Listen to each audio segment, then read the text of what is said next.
Hey everybody, so this is Seow Lesson 18 Vocabulary, starting on page 210.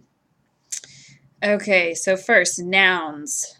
Maharat, the morrow, the next day, time to come. It's kind of easy to remember because, I don't know, tomorrow, Maharat has some similarities in sound, but you don't need to know this for your quiz, actually. Etsem, bone, etsem, bone. Erev, evening. So you know this from the expression Erev Tov, good evening. It's kind of a greeting.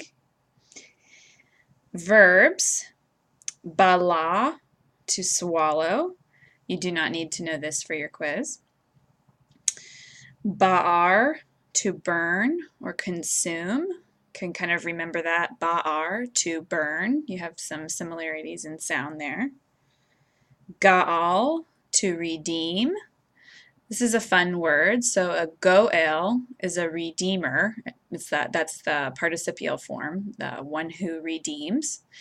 And you probably know it's kind of an infamous verse in Job that gets quoted a lot. I think Job 19, where Job says, "As for me, I know my Redeemer lives." And so he's saying my goel there. And traditionally, we've understood that as he's talking about God, right? So when he says my Redeemer, my Goel, he means the Lord, but there's other interpretations of who he might be talking about. So anyway, Gaal, to redeem, and Goel, participle, Redeemer. Za'ak, to cry out. Yada, to throw, or in Hifil, kind of a totally different, seemingly totally different definition, to confess or give thanks. You'll notice that the noun form todah means thanksgiving. And so in modern Hebrew, this is actually how you say thanks or thank you. You would say todah, thank you. So if someone hands you something and says, hine, here, you could say todah, thanks.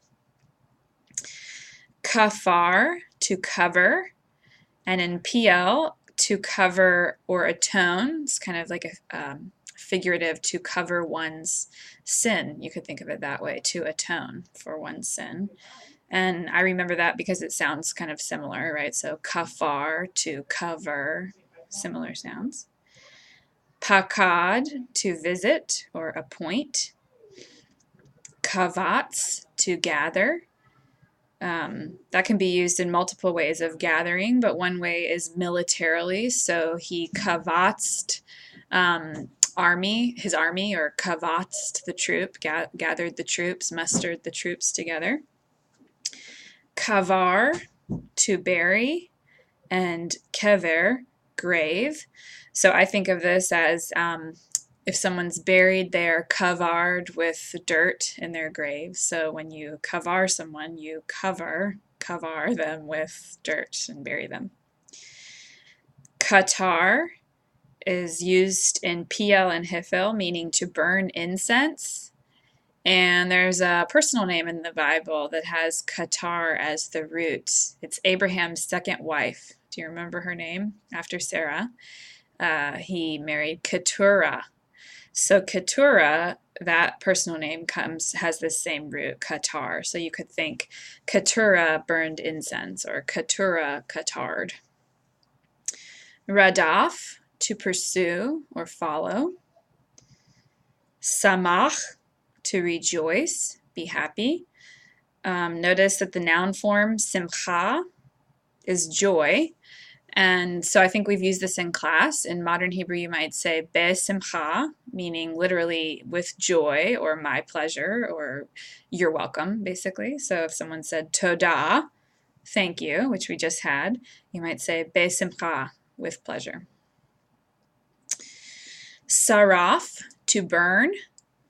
And notice this is what seraphim is from. So the seraphim, it's the same root here, to burn.